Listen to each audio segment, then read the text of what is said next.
Hi అండి, welcome back to our channel. అసలు dance class start చేసిన ప్రభావతి అసలు ఎందుకు బాధపడుతుంది? ప్రభావతి మీనాని దేంట్లో ఛాలెంజ్ చేస్తుంది, ఎలాంటి ఛాలెంజ్ చేస్తుందో తెలుసుకోబోతున్నాం. సో ఎలాంటి లేట్ లేకుండా డైరెక్ట్ సీరియల్కి వెళ్ళిపోతాం. ప్రభావతి అయితే సత్యంతో ఇలా అంటూ ఉంటుంది, ఈరోజు డ్యాన్స్ క్లాస్కి ఎవరెవరో వచ్చి వెళ్ళారు కానీ ఎవ్వరూ జాయిన్ అవ్వలేదు అంటుంటే సత్యం అయితే ఇలా అంటూ ఉంటాడు, స్టార్ట్ చేసిన ఫస్ట్ రోజే అందరూ రావాలనుకుంటే ఇలా నాకు నమ్మకం పోయింది, నేను అనుకున్నది ఏం జరగడం లేదు అని ప్రభావతి బాధపడుతూ ఉంటుంది. నేను చిన్న ఉన్నప్పటి నుంచి నేను ఏ పని సరిగ్గా చేయలేదు, కనీసం ఇప్పుడైనా చేద్దాం అనుకుంటే నన్నేం చూస్తున్నారు, నా బాధ మీరు ఆర్చలేరు తీర్చలేరు కానీ వెళ్ళి పదుకోండి అని సత్యంతో అంటూ ఉంటుంది. అదే టైంలో మీనా వచ్చి రండి మావయ్య భోజనం వడ్డిస్తాను అని సత్యంతో ఉంటుంది. అప్పుడే సత్యం అయితే ఇలా అడుగుతూ ఉంటారు, మీ అత్తయ్య తినిందా అంటే, లేదు మావయ్య, అత్తయ్య మధ్యాహ్నం నుంచి ఏం తినడం లేదు, కనీసం కాఫీ తాగడం లేదు, క్లాస్లో ఎవరు చేరడం లేదని చాలా బాధపడుతున్నట్టున్నారు. ఎవరు చేరలేదని బాధపడితే ఎలా? క్లాసులు స్టార్ట్ చేసే ముందు ఎవరైనా చేరతారా చేరరా అని మనం ఎంతకాలం దీన్ని నడపగలం, ఇవన్నీ ఆలోచించి స్టార్ట్ చేయాలి కదా మనము.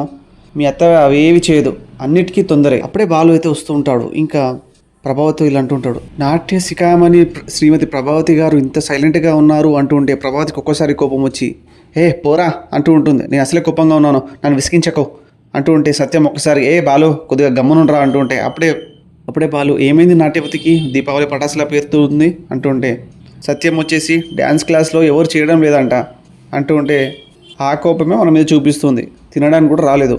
అప్పుడు బాలు అదా ఆ విషయం, 40 మందిని చేర్చుకొని 80,000 సాధిస్తానని ఎవరో అన్నట్టున్నారే, ఒక్కరు కూడా చేరలేదా అంటూ ఉంటాడు బాలు.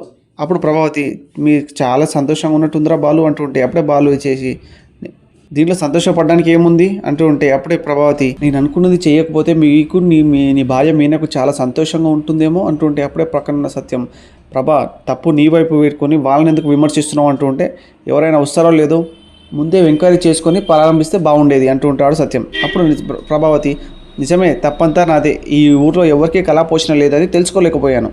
కళాపోషణ అంటే ఏంటి నాన్న అని బాలు అంటూ ఉంటే అప్పుడు సత్యం మీ అమ్మని అడుగు చెప్తుందంటే అమ్మో అప్పుడు ఇప్పుడు నేను అంత సాహసం చేయలేను అంటుంటే అప్పుడు ప్రభావతి అయితే ఇలా కట్టి ఆడడం అంటే అంత సులువైన విషయం కాదు, ఇది అందరికీ రాదు, అందరికి నేర్చుకోవాలంటే రాసి పెట్టి ఉండాలి, అది నేర్చుకోవడం ఎంత పెద్ద విషయం తెలుసా.